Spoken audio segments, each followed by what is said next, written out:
Hey everybody, it's Luke Schuster, Realtor, loan officer, MLO bro. Casual Monday.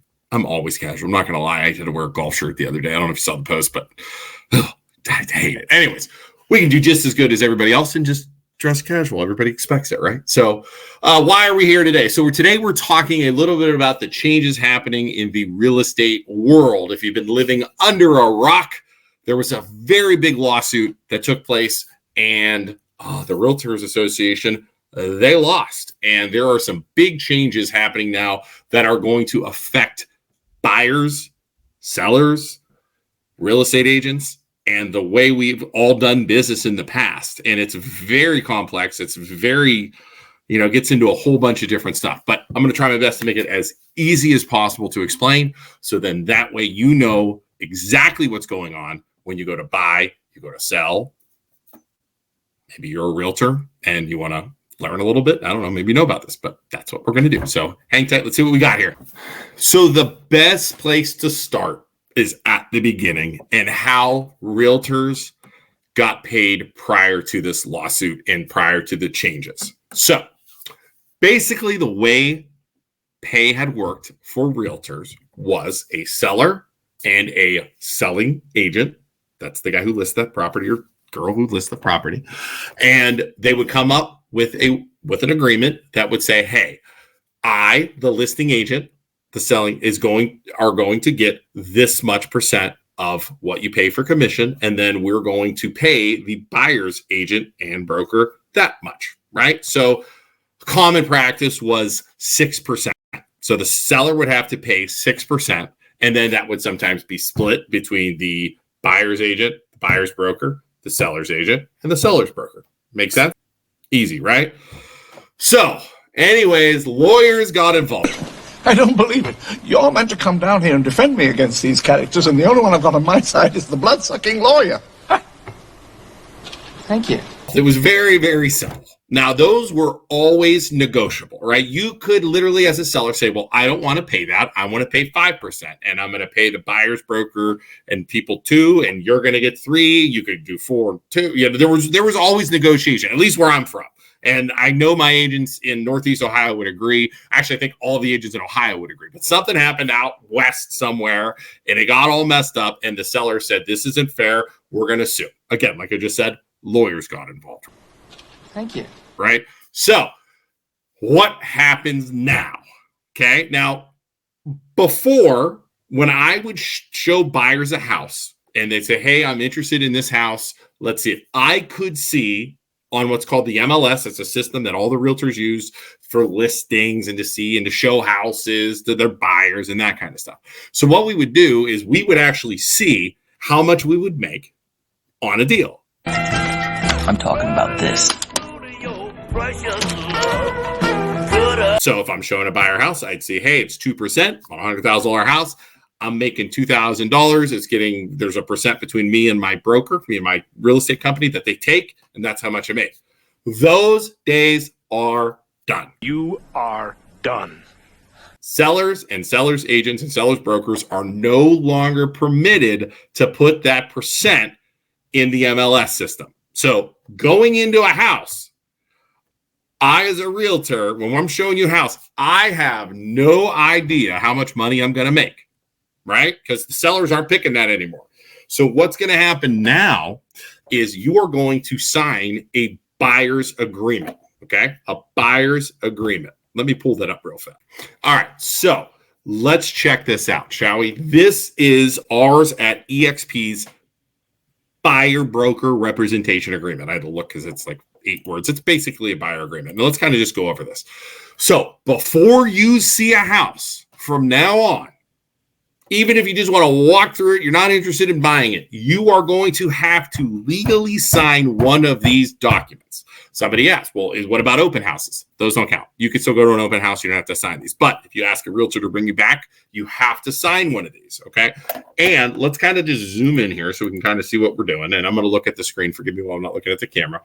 Buyer broker representation agreement. This agreement is designed to allow a buyer to engage a qualified licensed professional for a purpose of viewing a property. So basically saying, hey, I'm letting a realtor work for me.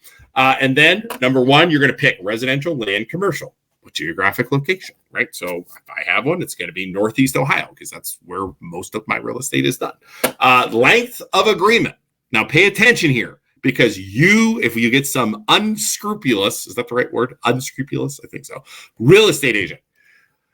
They can lock you in for the next 2-3 years and you are only their customer. I am standing by. I am a good real estate agent. I am going to do a single showing agreement, which is separate to this, which is I'm going to show you one house. I'm going to let my service stand for itself. But some of these sleazeball real estate agents out there are going to put this in. Hey, just sign this form. It's fine.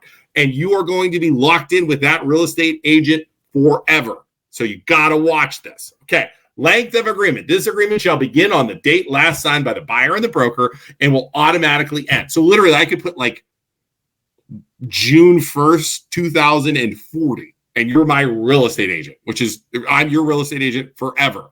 Be careful signing these. All right. Agency disclosure is going to talk about the broker, right? The broker's efforts. So here we go. The broker will exercise for good faith, the locate percent. That's just lawyer talk because the lawyers got involved. Basically, we're going to do a good job as a real estate agent. Heads up. Again, buyer is not. This is going to make sure you're not already signed in, and it's going to talk about if you have one of these signed up. Now, the buyer broker fee, okay?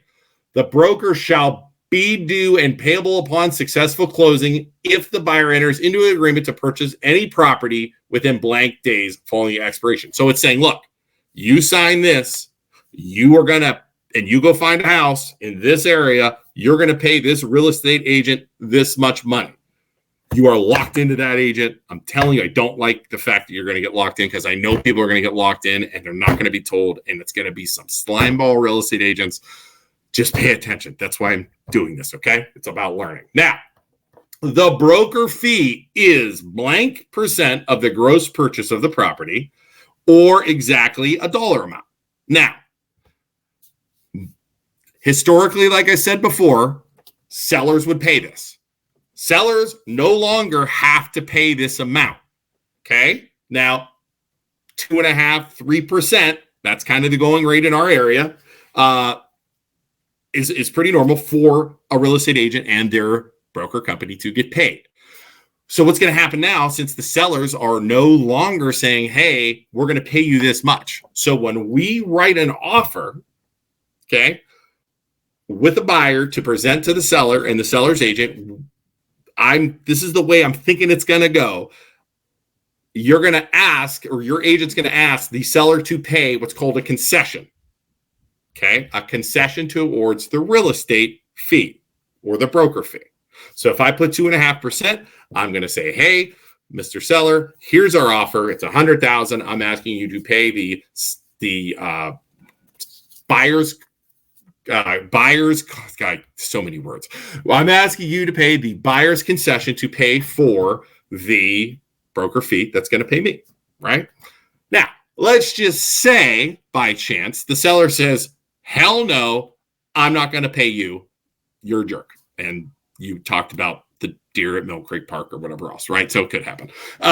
If they do that, I could say, hey, buyers, you have to pay me directly if that's the case. Where I'm going to say, look, I'm doing the service for you. You got to pay me $2,500. The sellers don't want to. So that could happen. Another question we would be getting is there's something called seller concessions for closing costs. So like when you put an offer in, you could say, hey, I want the seller to pay my closing costs for my financing and for my loan, the title work, that kind of stuff.